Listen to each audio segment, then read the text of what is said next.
I was 18 years old when I got married.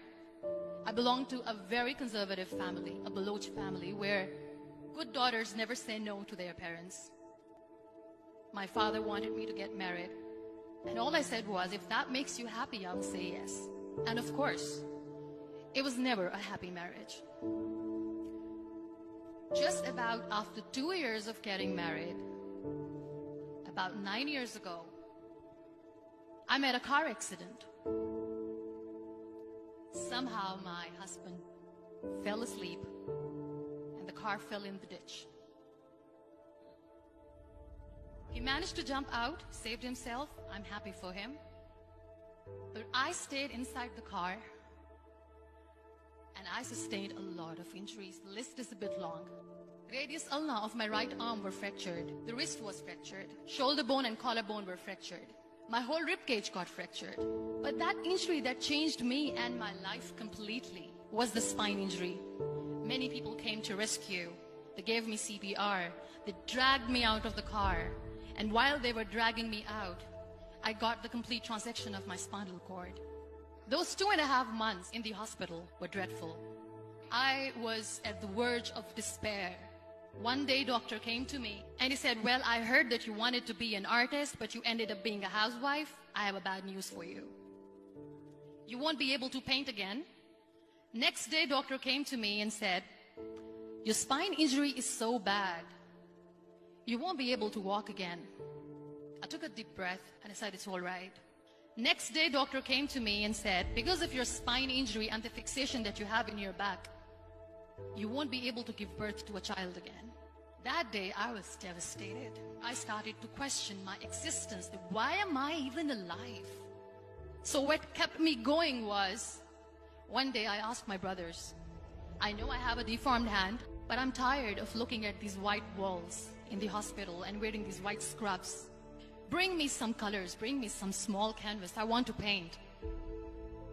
So the very first painting I made was on my deathbed, where I painted for the very first time.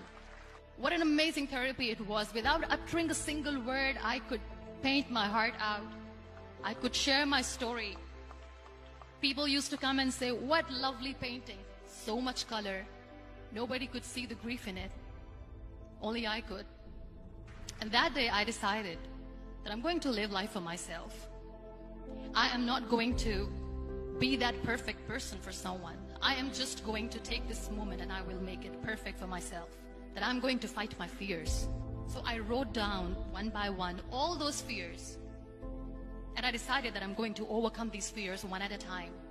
You know what was my biggest fear? Divorce. But the day I decided that this is nothing but my fear, I liberated myself by setting him free. And I made myself emotionally so strong that the day I got the news that he's getting married, I sent him a text that I'm so happy for you and I wish you all the best. And he knows that I pray for him today. Number 2 was, I won't be able to be a mother again. And that was quite devastating for me. But then I realized there are so many children in the world, all they want is acceptance. So there is no point of crying, just go and adopt one. And that's what I did.